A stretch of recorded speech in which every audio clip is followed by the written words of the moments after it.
Hey everyone, today I'm here with Cullen Kelly, an LA-based colorist. Cullen works with a lot of brands, worked on Academy Award-winning films. Is there anything else you wanted to kind of explain about what you do and stuff like that? I think that's great, man. I want to hire you to be my agent. That's the big pieces. I'm a senior colorist and image scientist. I work for myself, which has been a blast for the last couple of years. I've been doing that, and as you said, I get to work with lots of different brands, lots of different filmmakers, and manage to keep myself very busy with all things mastering motion images. So I'll just start, not necessarily at the beginning, but I guess what made you want to go down this road? Was this something that you've always kind of geared towards, or were you working somewhere else and then the opportunity arose? If that makes any sense, what made you kind of want to go in this direction? Yeah, it's so funny, man. I feel like when you look at anything in hindsight, you can sort of see the whole path, obviously. And so for me, in hindsight, it feels like, oh, color grading was like always going to be the thing. It was always like waving its hands at me, like, "Hey, Cullen, I'm the thing. I've always been the thing. Get over here. It's going to be awesome." But it Right. took me a while to get there. I'd known I loved storytelling from a really young age. I went to film school and I studied directing and cinematography and writing and editing. And I had edited for many years even before I went to film school. And to be honest with you, I really just kind of slowly found my way first off of sets and away from productions because I didn't like being that away from the house that much. Mhm. Found my way into post. I was editing for a couple of years. I really enjoyed editing. Still remember the first time that I saw someone draw a power window at like a telecine suite at the time and going like, whoa, that's cool. That's like everything that I was always so enamored of in cinematography, but something that doesn't require, like standing in hailstorms and, like all of the insanity that comes with working on set. And I Right. was like, man, that's for me. And it just became, I decided, well, I just want to quickly learn as much about that as I can. And, like 10 plus years later, I'm still trying to get there. Right. I had the same reaction when, I mean, I'm not a full time colorist or anything, but I had the same reaction when I saw the what you could do. I know a lot of people were interested in becoming directors and things like that, but once I saw how you can manipulate the image and bring attention to certain things, I had to, like you said, I was like, wow, there's so much that you can do with this. And then looking at the films, you could see how the professionals did it. So that was nice to see. Yeah. Yeah, absolutely. What makes you go as deep as you go, like with the? I know you do some DCTLs. I think I know the answer, but I'll let you answer. But what makes you go into the depth with programming and stuff like that?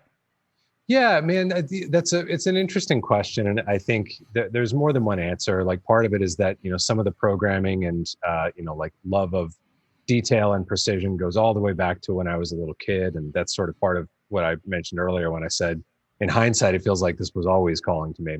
But I Mm, think the maybe the more concrete answer is another experience I can really vividly remember from early in my color grading career was like sitting with a colorist for the first time, and we were looking at film scans at the time, and we're looking at them in their sort of like flat log state.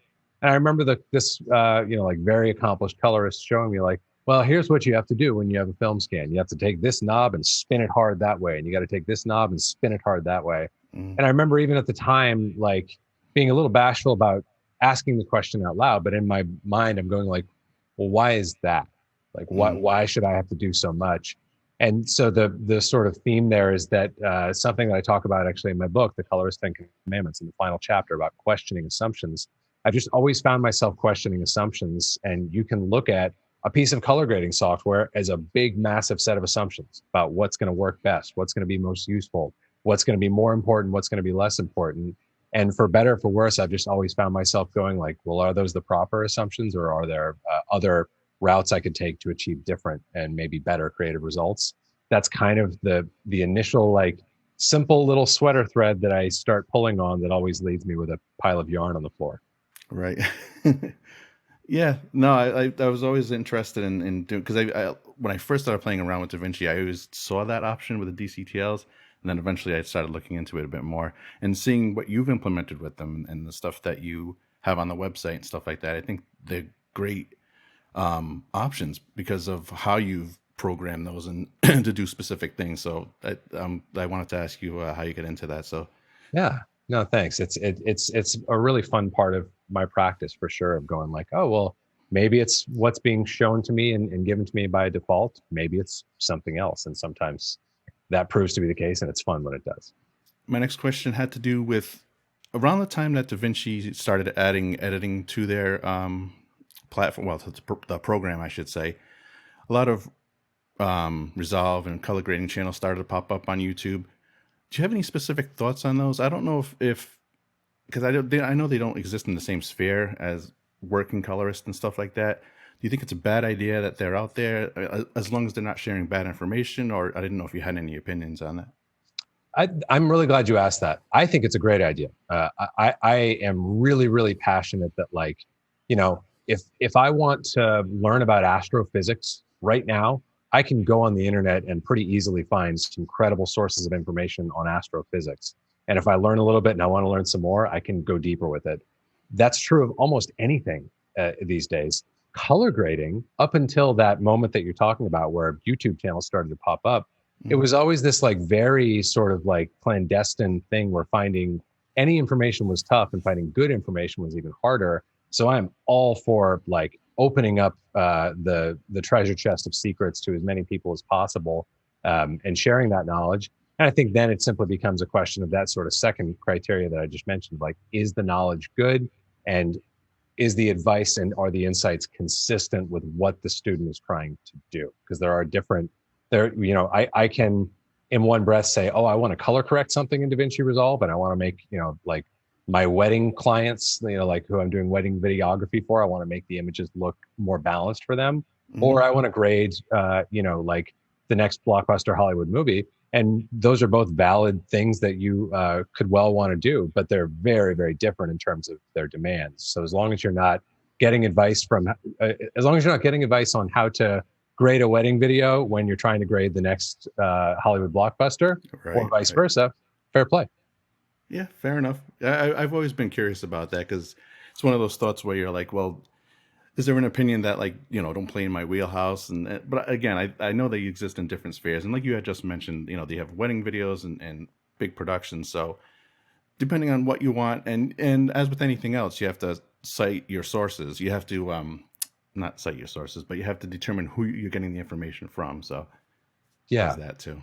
Yeah, absolutely. And I could go on a long explanation that I'll sort of synopsize here of like I think the current state that we're in right now with motion image mastering. And when I say motion image mastering, I just mean color grading, color correction, any term we might apply to making our moving image, like rendering it for its final visual reproduction. There's like these two very different disciplines that have been sort of lumped into one discipline or one practice, and those are color grading and color correction. Those come from different places. They have different agendas. They were built from different points of view. Neither is better or worse than the other. The only problem is when you think you're doing one but you're really doing the other. So Mm. like the tools that I would use to like make the nightly news package look good before it goes to air, those are different tools than I, again, would use for like a narrative fiction piece. And rightly Mm. so, they should be different. The only problem is if you're using, like if you're applying the wrong tools to the wrong tasks. Speaking of YouTube channels, what made you want to create yours? I know you could, you work for yourself, like you said, you have your clients and things like that. What is it, more of a teaching thing for you, or what made you want to start your own channel? And so there's again, I feel like maybe more than one answer there, but the first one really comes back to what I mentioned a moment ago, where I've discovered more and more this passion for getting good information out there. That like, Mm. if you want to learn color grading, I can't make that easy for you. I can't snap my fingers and make you an excellent colorist. But if you're serious about learning color grading and you're ready to invest in yourself and in the craft, you should be able to do that. There should not be barriers to doing that. That should not be guarded information that you have to be an assistant at a premier facility in order to gain access to. And that's kind of the traditional route. And it's very unlike, I mentioned my love of cinematography a couple minutes ago. Cinematographers have one of the best traditions that I've ever seen of apprenticeship and building up the next generation. And like, if I want to know where Roger Deakins put the lights in that scene in, whatever, No Country for Old Men or some other Hmm. movie, I can go pick up American cinematography. And he tells me right in the article.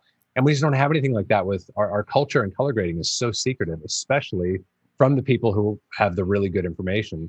So that was really the fundamental genesis for me is I'm like, you know what? I've had the opportunity to work in some of these facilities and with some of these artists, and I know some of these secrets. And I want to blow the lid off of it, man. Like, there's no reason that it needs to be secretive. Like, we should share this information. It's going to make everybody a better artist. It's going to make movies and motion images better. And that was really the initial itch that I just couldn't fight anymore when I started my YouTube channel.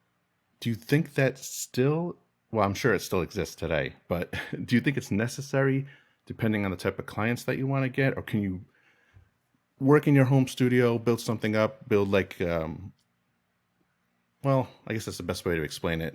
What do you think the best approach would be these days in 2022? To building a sort of professional or other kind of color grading practice? Right, to actually become to get clients, become a pro colorist, things along those lines, or at least start heading in that direction.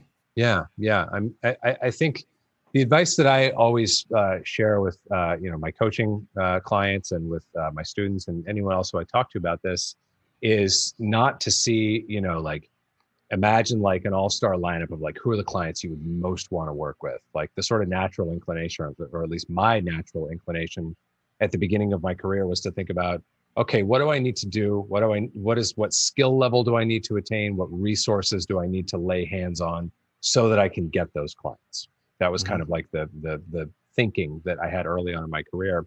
And I think the best advice I can give for beginning to build a really robust professional practice is not to think about what do I need to do in order to get there, but what do I need to do to inhabit 100% of my abilities as an artist and a professional?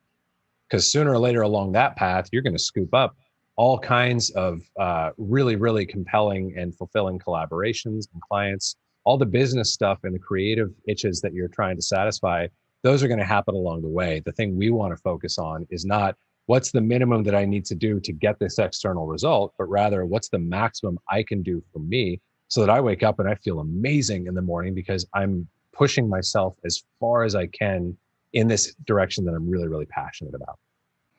I know when I don't do it as much anymore, but I used to shoot weddings, edit and then color and stuff like that. And I used to do bar mitzvahs and all sorts of other stuff. A lot of those I didn't even have to advertise for. It was like word of mouth. Does that exist in the colorist realm of things, or is it more that you have to continuously kind of put yourself out there? I don't know if there's a certain level where you start to become a name. Yeah, no, yeah, I mean, there's certainly a combination, and I know of colorists and other people in production and post production who are really, really good at marketing themselves and sort of proactively hanging out a signpost and saying like, "Hey, I'm here. I'm open for business, and I've got some great. I'll do some great work for you." That's not been my personal approach. My path, I guess I should say, has been much more that organic word of mouth thing where I work really hard for my clients, and I try to go that extra mile and do whatever I need to have them leave that collaboration feeling not only like they loved the result, but they loved how we got there. And Mhm. for me, that's always been enough so that that client comes back, or I will get an email or a phone call or whatever and say, "Hey, I was asking my buddy so and so about colorists, and they said there's only one person you need to call, and that's Cullen." It's for me all been very organic and word of mouth, and I've really worked at trying to really do right by every single client who comes in, whether I'm doing them a favor for like way below the rate, or whether they're paying the full pop and we're doing a car commercial or whatever. I try to give everybody the same royal treatment and just make them love the end result and the process, like I said. Cullen does a weekly show, like a live stream. One of the things that I thought was great that you mentioned on there was um, we have all these tools at our disposal, and you don't necessarily need to, because there's so many options, we don't necessarily need to use all of them. And I know you've used music analogies before, and I just thought that was a great way to analyze it, because I look at things like BB King, and he only has to use a few notes and you know it's him. So even though he's not using everything, as long as you use the right notes and you know what you're doing, people are going to know it's you. So it's not that you have to use all these power windows and selections like that. Um, so I just thought that was really, because I remember asking you a question one time about skin tones, and you had mentioned you don't use qualifiers for skin tones necessarily, and the response that I got back from you was that the exposure just has to be right. As long as the exposure sits where it should for the subject, everything else falls into place, and that's when you start using power windows and everything to adjust the exposure. So it really changed my mindset of how to color grade a scene. Yeah, I'm glad to hear that. You're right. The music analogy has been a key one for me, even though I'm a very middling musician. I feel like I've learned so much from musicians, both personal friends and my heroes. I mean, the other like really good expression of the idea that we're talking about is from Willie Nelson, who said that in his case, country music is about three chords and the truth, which Mm, I very much feel like is applicable in our realm. It's like it's about the right set of tools and doing something meaningful with them. And you know, in the great example you just gave, like orienting yourself around the proper anchors. It's like if your subject is properly exposed and properly balanced for that subject, then all of a sudden, whatever else needs to happen becomes something that you can sort of hang off of that main anchor, and it's going to be stable and it's going to be sound and it's not going to require compensations for compensations for compensations and just leave mm, you tailspun, which I think we've all experienced at least once in a node graph. You look at it and you're like, what am I looking at here? What have I done? right, And right. then the worst feeling in the world, you turn it all off and you're like, man, I think it might have been better before I did anything. Shouldn't have touched it at all. Yeah, exactly. Should have just walked away. That's pretty much all I really wanted to ask you. Cullen has a book. I bought it myself. It's a really good, the Ten Commandments, colorist Ten Commandments. It won't tell you how necessarily how to turn knobs or anything like that, but it's sort of the mindset. Is there anything else you wanted to mention? Anything you wanted to plug or promote? I know you have your website and stuff like that. Yeah, totally. So the Colorist 10 Commandments, as you said, is available on cullenkellycolor.com and focuses on concepts rather than techniques, which is, I feel, something that I would have loved to get in the beginning of my career and something that we all tend to overlook because the tools are right there and we want to start noodling with them. And there's some other great stuff on that website as well. It's also where you can get access to my core elements LUTs, which I'm really proud of. They are, a fraction of the price of what I charge for my premium tools that I sell to top colorists and post facilities all over the world, but they're driven by the same image science and the same philosophies that we're talking about here today. And I've seen so many of my customers get really, really exceptional images out of that set of tools. So another great one to check out and learn more about if you're curious. Awesome. If you guys are interested, I'll put links in the description below. Cullen, thanks for doing this. Thanks for taking time out of your day to meet up with me, answer some questions, and have a chat. That's my pleasure, man. Great chatting with you.